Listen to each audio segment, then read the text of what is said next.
Hey guys, I'm back with another video. I really wanted to talk about gatekeeping and why it's been a growing thing in the community of WoW. I'm going to give you guys the perspective of a new player, from a raid leader, and overall just what I think about gatekeeping. More importantly, I need you guys to tell me how you feel about gatekeeping in the WoW community right now. We're going to give you all different perspectives, so please watch the whole video.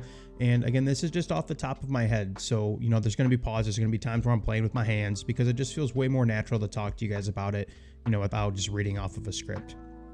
So for people who don't know what gatekeeping is essentially a raid leader or someone who is forming a group that sets barriers for people in order to join their group, like a gear score requirement, a progression requirement, like you need to have these many boss kills in order to join my group, things like that. And it's becoming a big problem in Season of Discovery, and I have the reasons why, and I feel like I have an answer why. Now, let's take a look at Season of Discovery, and I've made it very clear that gatekeeping is a new thing for players because, let's be honest, there is a lot of new players in Season of Discovery. I have met a ton of people that are either trying WoW Classic for the first time or playing World of Warcraft for the first time, which is huge. That's great. That's great for the community to get new players involved. So this is the first time that they're ever seeing gatekeeping. This is the first time that they're ever seeing requirements for people to join their groups. Now, from my perspective, I'm on Horde side Wild Growth, and I have to be honest, I haven't really had an issue with gatekeeping. I feel like there's plenty of pugs out there nowadays, and especially with the next phase coming out on April 4th, people are more desperate than ever to get these resets in for their 10-man raids. Alts are more prevalent than ever. I don't really see gatekeeping an issue. Is it there? Absolutely. I'm not denying gatekeeping's not there. But I can understand why people are in my YouTube comments saying that they're going to quit WoW or they quit SOD already because of gatekeeping, because they're new players. They don't understand from like a raid leader perspective why gatekeeping is actually somewhat important and useful. So for people who don't know me, I have hosted since 2019 Classic. I would host AQ40s, Blackwing Lairs, Molten Cores, ZGs, AQ20s. I would host pretty much any raid except Nax. I would full-blown pug host these raids so that I could help people get gear. I could help people get gear that their guilds wouldn't give them. Things like Drakefang Talisman or loot off Nefarian like Ash Candy or things like that, or Nefarian's Head. Just basic items that people were not able to get through their guilds because these guilds ran, corrupt loot councils or whatever. So I would always host these SR raids weekly, and they were really fun. They were called Frenzy's Pugs. In fact, in Wrath, I actually had the third fastest run on Mankrik for a Nax Rammus run in Phase 1 of Wrath. And it was a full-blown pug, the third fastest run on the server, and I think it's still up there. Anyways, would I gatekeep? Absolutely. And this is why. Because when I have to fill, so I would have friends that would join my pug raids, right? But I would always have to fill like 15, 20 slots of random people I didn't know. Would I check logs? Absolutely. Would I gear check? Absolutely. If I didn't do those things, the runs wouldn't be done in a timely fashion. And my runs were known on the server. They were known to be good runs. I had to keep that reputation going so that people would join and the runs would keep going. I thoroughly enjoyed building a pug community. Why I would gatekeep is very simple. If I wouldn't do that, things wouldn't happen in my raid that needed to get done. And I'm talking about things like if I just let anybody join, things like trank shots wouldn't be going out, hunters wouldn't be using their trank shots, warlocks wouldn't be keeping curses up, warriors wouldn't be help throwing sunders up. If I would just grab people off of these streets, the necessities of these things that I'm talking about in 40-man raids wouldn't be done. I had to make sure that these things were done in order to make the raid smooth. If the raid is smooth, people come back. If people come back, I keep hosting raids. If I keep hosting raids, I keep helping the server. So gatekeeping isn't necessarily a bad thing. And to be honest, gatekeeping isn't a new thing. I just told you that I was doing it in 2019 Classic. I had to do that. Now for my 20-man raids like ZG and AQ20, no. If someone wants to bring a pre-bis blue geared, upper Blackrock Spire geared tune to my ZG, I don't care. It's fine.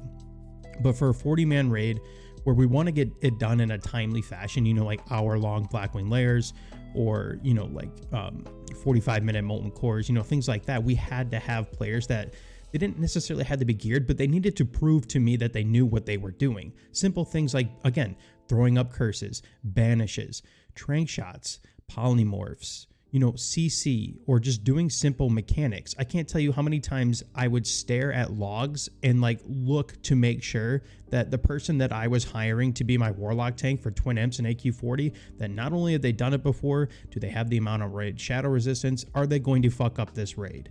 Because they have the most important part in that whole raid, right? So what I'm trying to get at here is gatekeeping isn't new. Gatekeeping is not going to go away. Gatekeeping has been around since forever. And are there people that take it to an absolute extreme as far as like requirements to join their raid? Absolutely. But there is nothing wrong with checking logs. There is nothing wrong with people wanting to min-max. There is nothing wrong. This is an MMO. You know, I heard it from somewhere recently where, and it's World of Warcraft is a game where you take substantial little gains and you just keep running with it, right? So, you know, the perfect example is like when I'm playing my hardcore tune, like I log on, like, okay, I want to get this done today. I want to get like a new axe, or I want to get a new sword, or I want to level my blacksmithing up like 30 skills so I can make these pants. Like, it's all about substantial gains, right? You're always trying to make yourself better or your tune better. And I don't see an issue with people wanting to make sure that their raids are run correctly. But I do understand where the new players feel like this is a new thing and that it's not going to change. And I get it. I get it. I've been a new player before. There has been plenty of times where raid leaders or people have kicked me out of their raids because my ult wasn't geared enough, or my ult didn't have logs for this raid, even though I would tell them, you know, check my other tunes logs. Like I've done these before. I get it. I get it. But I also get from the new player's perspective on why this is an issue for them. But I promise you, I don't really think it's that bad. You know, I've logged on to my warrior on SOD. I've logged on to my mage. I've logged on to my rogue. I've had no issues finding raids. I've had no issues getting invites. You got to look for pugs. You can't be. Now, is there always a risk with running with pugs? Absolutely. Absolutely, there's always a risk. You could have the worst run of your life. Trust me, I've seen them. I've done them.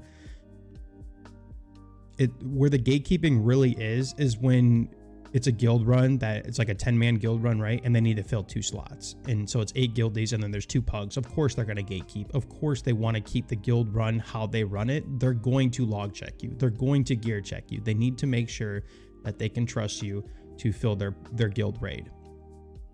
But if you don't want to get gatekeep, you gotta reach out and you gotta try and join random pugs or just start your own. Now I know it's really scared, or you're really nervous to raid lead, but maybe you have a friend that's done it before. You know, there's always solutions to gatekeeping. There's always solutions to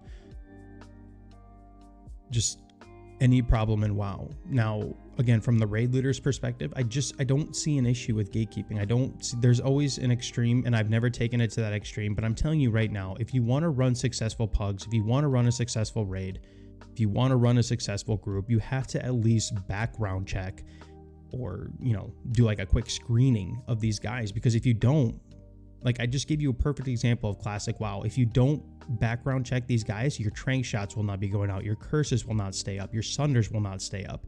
Your shouts will not stay up. You have to make sure that these are getting done in order to make sure your raids run correctly. Because if you are a continuous, or you are known for being a community pug runner, you have to make sure they run good. Otherwise your pugs will crash and burn.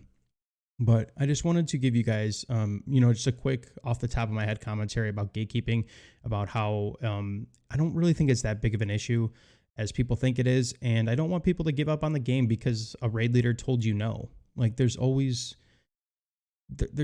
other ways around that. There's always pugs that will take you in, I promise. But I appreciate you guys watching the video. Be sure to subscribe, and I'll see you guys another time.